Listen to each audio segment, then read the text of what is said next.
గురుబ్రహ్మ ప్రేక్షకులకు నమస్కారం అండి. ఈ వీడియోలో ప్రత్యేకించి ధనస్సు రాశిలో జన్మించినటువంటి స్త్రీలకు మాత్రమే 2026 నుండి 2027 వరకు శ్రీ పరాభవనామ సంవత్సరంలో ఎలా ఉండబోతుందో దశలు వారీగా వివరిస్తానండి. శ్రీ కనక మహాలక్ష్మి జ్యోతిష్యాలయం. మీరు ఇప్పుడు వరకు ఎక్కడెక్కడో జ్యోతిష్యం చేపించుకుని నిరాశ చెంది ఉన్నారా? అయితే ఒక్కసారి గురువు గారికి ఫోన్ కాల్ చేసి చూడండి. ప్రేమ, పెళ్లి, ఉద్యోగం, రాజకీయం, విదేశీ ప్రయాణం, ధనం నిలకడగా లేకపోవటం, భార్యాభర్తల మధ్య గొడవలు, ఆస్తి తగాదాలు, అప్పుల బాధలు, స్త్రీ పురుషుల ఎలాంటి గుత సమస్యలకైనా ఎటువంటి సమస్యలకైనా ఒక్క రోజులోనే పరిష్కారం చూపుతారు. వీరి ఫోన్ నంబర్ 9573058625. ధనస్సు రాశిలో జన్మించిన వారికి ఈ సంవత్సరంలో ఆదాయం 14, వ్యయం 11, రాజపూజ్యం 5, అవమానం 6 అండి.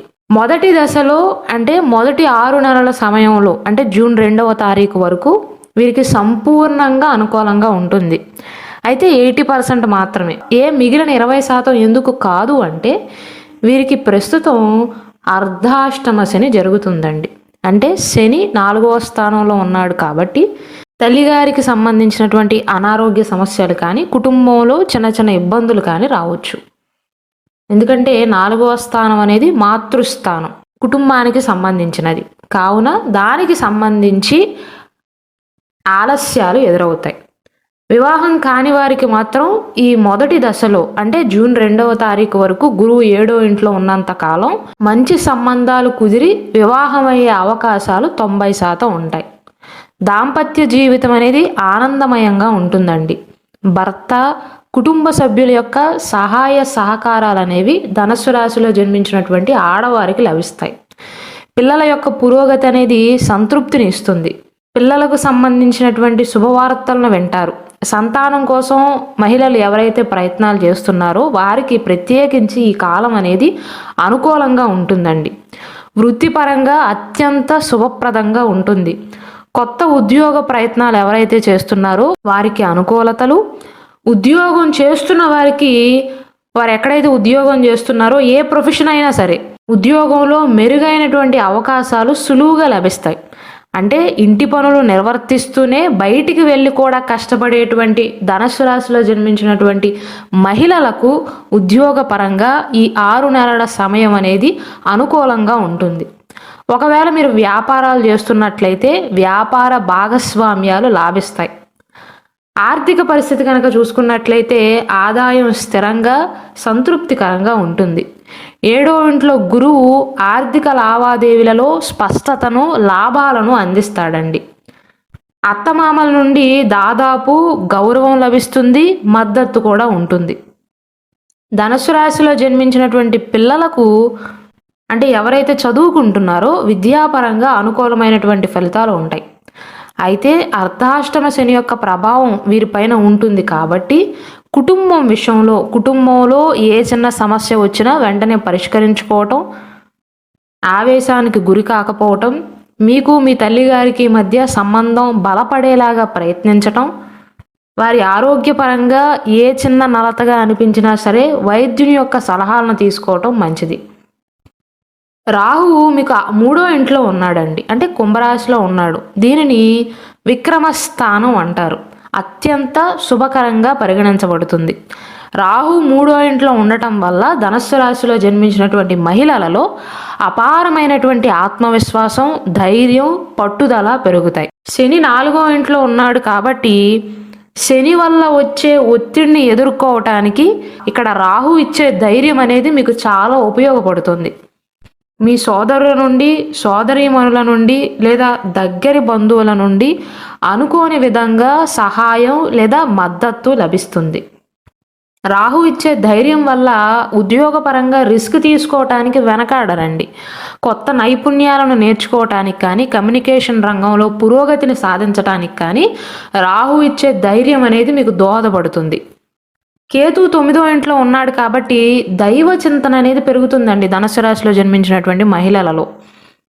అంటే ఆధ్యాత్మిక విషయాలపైన ఎక్కువగా ఆసక్తిని చూపిస్తారు. మతపరమైనటువంటి ప్రయాణాలు చేయటం కానీ, తీర్థయాత్రలు కానీ చేసే అవకాశాలు ఉంటాయి.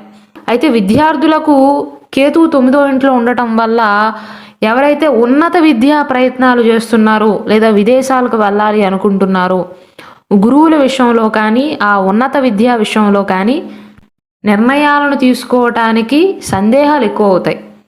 అంటే ఎటూ కూడా తేల్చుకోలేకపోతారు. ఇక జూన్ 2వ తారీఖు నుండి అక్టోబర్ వరకు ఎలా ఉంటుందంటే గురువు అష్టమ స్థానంలో ఉంటాడు. కేతువు 9వ స్థానంలో, రాహు 3వ స్థానంలో, శని 4వ స్థానంలో ఉంటారు. కాబట్టి ఈ సమయంలో మాత్రం ధనుస్సు రాశిలో జన్మించినటువంటి మహిళలు ఖర్చుల విషయంలోనూ, ఆరోగ్యం విషయంలో, పెట్టుబడులు పెట్టే విషయంలో చాలా జాగ్రత్తగా ఉండాలి. మీరు ఒకవేళ ఎక్కడి నుంచైనా లోన్స్ తీసుకుంటున్నా లేదా రుణాలు తీసుకుంటున్నా సరే అధిక వడ్డీ బారిన పడవద్దు. ఇంట్లో పనులు చేసి బయటికి వెళ్ళి కూడా కష్టపడుతున్న వారికి వృత్తిలో అనవసరమైనటువంటి ఒత్తిడి అనేది పెరిగే అవకాశాలు ఉంటాయి. అలాగే మీ ప్రతిభకు తగ్గ గుర్తింపు ఆలస్యం అవుతుంది. నేను ఎంత కష్టపడినా సరే నాకు గుర్తింపు రావట్లేదు, నన్ను ఎవరూ గుర్తించట్లేదు అనేటువంటి బాధ పెరుగుతుంది మీలో. ధనుసు రాశిలో జన్మించినటువంటి మహిళలు కనుక కొత్త ఉద్యోగ ప్రయత్నాలు చేస్తున్నట్లయితే, అంటే జూన్ తర్వాత చేసేటట్లయితే వారి యొక్క ప్రయత్నాలలో ఆటంకాలు, ఆలస్యాలు ఉంటాయండి. కాబట్టి ఈ సమయంలో అక్టోబర్ 31వ తారీఖు వరకు జూన్ నుండి అటువంటి ప్రయత్నాలలో రిస్క్ తీసుకోకుండా ఉన్న ఉద్యోగాన్ని కాపాడుకోవటం పైన దృష్టి పెట్టండి. ఒకవేళ మీరు ఆల్రెడీ ఉద్యోగం చేసి ఉద్యోగ మార్పు కోసం ప్రయత్నాలు చేస్తున్నట్లయితే. అలాగే తల్లి తరపు బంధువుల ఆరోగ్యం విషయంలో కానీ లేదా మీ తల్లిగారి ఆరోగ్యం విషయంలో కానీ ఆందోళన కలగవచ్చు. పిల్లల యొక్క చదువు గురించి, వారి యొక్క భవిష్యత్తు గురించి మానసిక ఆందోళన అనేది పెరుగుతుందండి. శారీరకంగా శక్తి కాస్త తగ్గినట్లుగా అనిపిస్తుంది. దీర్ఘకాలిక అనారోగ్య సమస్యలతో ఎవరైతే బాధపడుతున్నారో అవి ఇంకొంచెం బాధించే అవకాశాలు ఉన్నాయి. గురువు 8వ స్థానంలో ఉండటం అంత అనుకూలమైనటువంటి గోచారం కాదండి. మానసిక ప్రశాంతత అనేది కొంచెం లోపిస్తుంది. అలానే పూర్తిగా అనానుకూలం, పూర్తిగా చెడే జరుగుతుంది అని కాదు. 50% అనుకూలం, 50% ప్రతికూలంగా ఉంటుంది. ఎందుకంటే ఒక పక్క శని ఏమో అర్ధాష్టమ శని యొక్క ప్రభావాన్ని చూపిస్తున్నాడు, ఇంకొక పక్క గురువేమో అష్టమ స్థానంలో ప్రతికూలమైనటువంటి స్థానంలో ఉన్నాడు, అనుకూల స్థానంలో లేడు. కేతువు 9వ ఇంట్లో ఉండటం కొంత అనుకూలం, కొంత ప్రతికూలం. రాహు 3వ ఇంట్లో ఉండటం అనుకూలమే. కాబట్టి 50-50% పాజిటివ్, నెగిటివ్గా ఉంటుందండి. కాబట్టి ఈ సమయంలో ఆకస్మిక సంఘటనలు చోటు చేసుకునే అవకాశాలు ఉంటాయి. కాబట్టి ఒకటి, కుటుంబ సభ్యుల యొక్క ఆరోగ్యం విషయంలో జాగ్రత్తలు తీసుకోవాలి. ఇంకొకటి, అప్పుల విషయంలో, అప్పులు ఇస్తున్నా తీసుకుంటున్నా సరే ఆర్థిక లావాదేవీలలో జాగ్రత్తలు తీసుకోవాలి.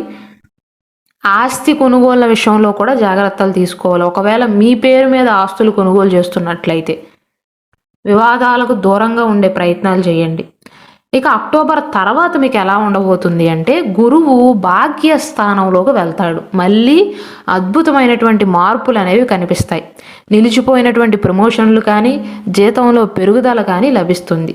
విదేశీ ప్రయాణాలు ఎవరైతే చేయాలి అనుకుంటున్నారో, ఉన్నత స్థాయి విద్యా అవకాశాల కోసం కానీ, ఉద్యోగ అవకాశాల కోసం ఎవరైతే ప్రయత్నాలు చేస్తున్నారో వారికి అనుకూలతలు ఉంటాయండి. అదృష్టం కలిసి వచ్చి ఆర్థిక పరిస్థితి అనేది మెరుగుపడుతుంది. ఒకవేళ మీకు గతం నుండి అప్పులు ఉన్నట్లయితే ఆ అప్పులను కొంతైనా తిరిగి చెల్లించే ప్రయత్నం చేస్తారు. అనుకోని ధనలాభం, పెట్టుబడుల నుండి కొంతైనా లాభాలు అందుతాయి. పిల్లల యొక్క భవిష్యత్తుకు సంబంధించినటువంటి శుభ నిర్ణయాలను తీసుకోగలుగుతారు. ఒకవేళ మీకు సంతానం ఉన్నట్లయితే వారి యొక్క ఉన్నత చదువుల కోసం కూడా సరైన మార్గనిర్దేశం చేస్తారు. ఆధ్యాత్మిక చింతన పెరుగుతుంది. కేతువు 9వ ఇంట్లో ఉన్నాడు, గురువు కూడా 9వ ఇంట్లో ఉంటాడు. కాబట్టి అంటే తీర్థయాత్రలు చేయటం కానీ, దైవ దర్శనాలు చేయటం కానీ, ఇంట్లో ఎక్కువగా పూజలు చేయాలి అనిపించటం కానీ, ఆధ్యాత్మిక పరంగా అయితే ఆసక్తి అనేది పెరుగుతుందండి. కుటుంబంలో శాంతి, ఆనందం వెల్లివిరుస్తాయి. విద్యార్థులకి కూడా అనుకూలంగా ఉంటుంది. అలాగే ఎవరైతే సంతాన ప్రయత్నాలు చేస్తున్నారో వారికి జూన్ ముందు బాగానే ఉంటుందండి. మళ్ళీ అక్టోబర్ 31వ తారీఖు తర్వాత మిశ్రమ కాలంగా ఉంటుంది. ఈ మధ్య సమయం ఏదైతే ఉందో జూన్ నుంచి అక్టోబర్ మధ్య కాలంలో మీకు ప్రతికూలమైనటువంటి ఫలితాలే ఎక్కువగా ఉంటాయి. అలాగే ఎవరైతే పెళ్లి ప్రయత్నాలు చేస్తున్నారో, వివాహం కాలేదు, వారికి యావరేజ్ ఫలితాలు ఉంటాయండి. ఇక ఈ పరాభవ నామ సంవత్సరంలో ధనుస్సు రాశిలో జన్మించినటువంటి మహిళలకు సూచనలు ఏవంటే, మొట్టమొదటిది తల్లిగారి ఆరోగ్యం విషయంలో అజాగ్రత్త వహించవద్దు. అంటే ఇక్కడ భయాందోళనకు గురి కావాల్సినటువంటి అవసరం లేదండి. వారి ఆరోగ్యం విషయంలో ఏ చిన్న సమస్య వచ్చినా సరే జాగ్రత్తగా చూసుకోమని మాత్రమే. అలాగే శని యొక్క ప్రభావం ఉంటుంది కాబట్టి ముఖ్యంగా ఇరుగు పొరుగు వారితో చిన్నపాటి గొడవలు రాకుండా జాగ్రత్తలు తీసుకోవాలి.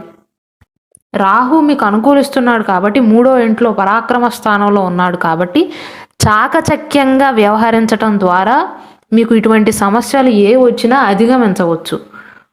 అలాగే ధనుసు రాశిలో జన్మించినటువంటి మహిళలు గనక అద్దె ఇంట్లో ఉండి వేరే ఇంటికి మారదాం అనేటువంటి ప్రయత్నాలు చేస్తే ఈ 2026 నుండి 27 మధ్య కాలంలో అంటే నివాస మార్పులు ఎవరైతే ప్రయత్నాలు చేస్తున్నారో వారికి అధికంగా ఖర్చులు పెరగటం జరగవచ్చు. కాబట్టి ఈ సంవత్సరంలో మెయిన్గా మీకు నెగిటివ్ పాయింట్ ఏంటంటే, ఒకటి అర్ధాష్టమ శని యొక్క ప్రభావం. ఇది ఏలినాటి శని అంత బ్యాడ్గా అయితే ఉండదండి.